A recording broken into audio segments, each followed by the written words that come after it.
The most chilling aspect of this story isn't that a serial killer terrorized New Orleans for over a year.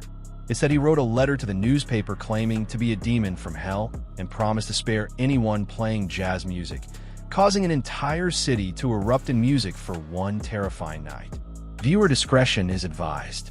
But before we explore today's disturbing case, if you're fascinated by unsolved mysteries and true crime, please take a moment to like this video and subscribe to the channel with notifications turned on so you don't miss our new uploads. We upload new videos 2 to 3 times every week. Now let's begin. May 23rd, 1918 dawned like any other day in New Orleans. But by evening, the Crescent City would be introduced to a terror that would grip it for the next 18 months. Joseph Maggio, a 40-year-old Italian grocer, and his wife Catherine were asleep in their home behind their small grocery store in the Lower French Quarter when an intruder broke in through their back door. The killer had used a chisel to carefully remove a panel from the door, creating just enough space to reach inside and unlock it, a method that would become his terrifying signature. What happened next was brutal beyond imagination. The intruder found Joseph's own axe and used it to fracture his skull, then slit his throat with a straight razor. Catherine suffered the same fate. Her throat cut so deeply that she asphyxiated on her own blood as she bled out. The killer left both weapons at the scene, covered in blood, before vanishing into the night as silently as he had come. When the bodies were discovered the next morning, New Orleans had its first taste of what would become one of America's most bizarre and terrifying serial killer cases. The Maggio murders might have been dismissed as an isolated incident, perhaps a robbery gone wrong, but the killer wasn't finished. Just over a month later, on June 28th, he struck again. Louis Bissumer, a grocer, and his common-law wife Anna Lowe were attacked in their home in the same methodical fashion. Door panel chiseled out, axe taken from the premises, and both victims left for dead. Miraculously, both survived, though Anna would die from her injuries over a year later. When she regained consciousness, Anna's account was disturbing. She described their attacker as a heavy-set, dark-complexioned man, but could provide few other details. The pattern was becoming clear, and it was terrifying in its precision. The killer targeted Italian grocers and their families, breaking into their homes in the dead of night using the same chisel method and attacking them with their own axes or razors. He seemed to move through the city like a ghost, leaving behind only blood, terror, and more questions than answers. By August 1918, after several more attacks, New Orleans was paralyzed by fear. The Italian-American community was especially terrorized. In the early 20th century, Italian immigrants, particularly Sicilians, had established a thriving presence in New Orleans. They dominated the corner grocery business, owning nearly half of all grocery stores in the city by 1920. But their success came at a cost. They faced significant prejudice from the broader community, often being considered not quite white and subjected to the same discriminatory treatment as other minority groups. The Axeman seemed to be specifically targeting this vulnerable community. Panic-stricken Italian men stayed up all night to guard their families, and many considered fleeing the city altogether. The press noted the particular fear within the Italian immigrant community, and some wondered whether the attacks were motivated by anti-Italian sentiment or perhaps connected to organized crime. The victims were all small business owners, hardworking families who had built modest lives in America, making the attacks seem even more senseless and cruel. As the attacks continued through 1918 and into 1919, New Orleans Superintendent of Police Frank Mooney became convinced they were dealing with what he called a murderous degenerate who gloats over blood. The killer's method never varied. Chisel out a door panel, use weapons found on the premises, attack sleeping victims, and disappear without taking anything of value. It wasn't robbery, it was something far more sinister.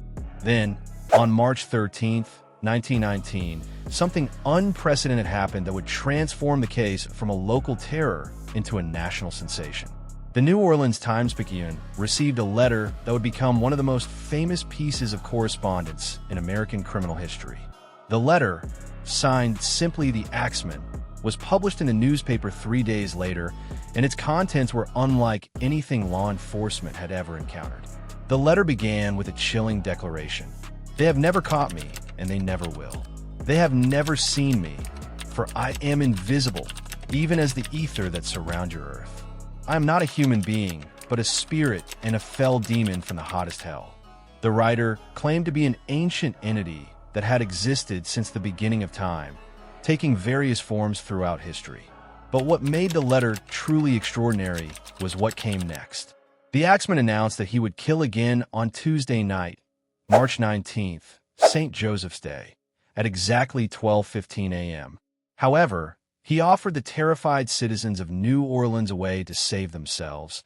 "I am very fond of jazz music, and I swear by all the devils in the nether regions that every person shall be spared in whose home a jazz band is in full swing at the time I have just mentioned." The letter continued, "One thing is certain, and that is that some of your people who do not jazz it on Tuesday night, if there be any, will get the axe." The response was immediate and unprecedented. Word spread throughout New Orleans like wildfire, and by Tuesday evening, March 19th, the entire city had transformed into one massive jazz party. Dance halls, cafes, and bars were packed beyond capacity. Amateur musicians dragged instruments out of storage, and impromptu jazz bands formed on street corners. The sound of jazz music poured from homes throughout the city as families desperately tried to protect themselves from the Axeman's promised visit. Local composer Joseph John Davila was so inspired by the letter that he wrote a song called "The Mysterious Axeman's Jazz," "Don't Scare Me, Papa," while waiting for the killer to strike. The sheet music featured a cartoon from the Times-Picayune showing frenzied New Orleanians attempting to comply with the Axeman's musical demands. The entire city held its breath as midnight approached, jazz music filling the air like a protective spell against an otherworldly threat. When dawn broke on March 20th, New Orleans awoke to an extraordinary reality. The Axeman had kept his word. No attacks occurred that night. Not a single person was harmed. The city's collective musical offering seemed to have satisfied the killer's bizarre demands, lending an almost supernatural quality to the case that would fuel speculation for decades to come. Had they really appeased a demon with jazz music, or had the letter been an elaborate hoax designed to terrorize the city? The attacks resumed sporadically after the jazz night, but they were fewer and less frequent. The final confirmed Axeman murder occurred in October 1919, when Mike Pepitone was killed in his home. His wife, who witnessed the attack, described seeing several men fleeing the scene, breaking the pattern of a single intruder. After this final murder, the Axeman vanished as mysteriously as he had appeared, leaving behind a trail of 6 dead and 12 injured victims. The most prominent theory about the Axeman's identity centers on a man named Joseph Montfort. According to this theory, Montfort was shot and killed in Los Angeles in December 1921 by Esther Pepitone, the widow of the Axeman's final victim. The story goes that Esther had moved to California after her husband's murder and recognized Montfort on the street as one of the men who had killed her husband. She allegedly shot him in broad daylight and was later acquitted after claiming self-defense. However, recent investigations have cast serious doubt on this theory. Researchers have found no records of a Joseph Montfort in Los Angeles during that time period, and no documentation of Esther Pepitone's trial or acquittal. The story appears to be largely mythical, created to provide a satisfying conclusion to an otherwise unsolvable case. The truth is that the Axeman's identity remains as mysterious today as it was over a century ago. Other theories have emerged over the years. Some investigators believe the attacks were connected to organized crime, possibly the Black Hand or early mafia operations targeting Italian business owners who refused to pay protection money. The fact that all victims were Italian grocers supports this theory, as does the sudden cessation of attacks, which could indicate that the message had been received by the intended audience. Others have suggested that the killer might have been someone with a personal vendetta against the Italian community, possibly motivated by the racial prejudices of the era. The systematic targeting of Italian families, combined with the theatrical nature of the famous letter, could indicate someone seeking to terrorize an entire ethnic community rather than individual victims. The most disturbing possibility is that the Axeman was exactly what he claimed to be in his letter, a psychopathic killer who enjoyed the terror he created and had the intelligence to manipulate an entire city through psychological warfare. The Jazz Letter demonstrated a sophisticated understanding of mass psychology and media manipulation that was far ahead of its time. Today, more than a century later, the Axeman of New Orleans remains one of America's most enigmatic serial killers. His case predates the modern understanding of serial murder by decades, yet contains elements that seem remarkably contemporary.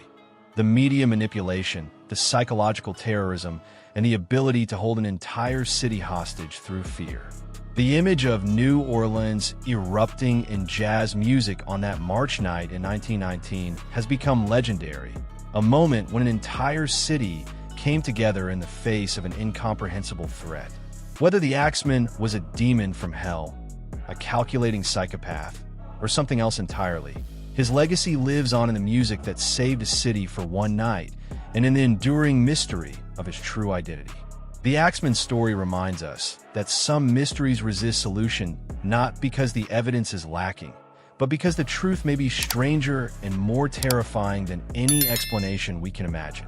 In a city known for its supernatural folklore and mysterious atmosphere, the Axeman of New Orleans remains the most chilling ghost of all, one whose presence can still be felt whenever jazz music fills the night air of the Crescent City.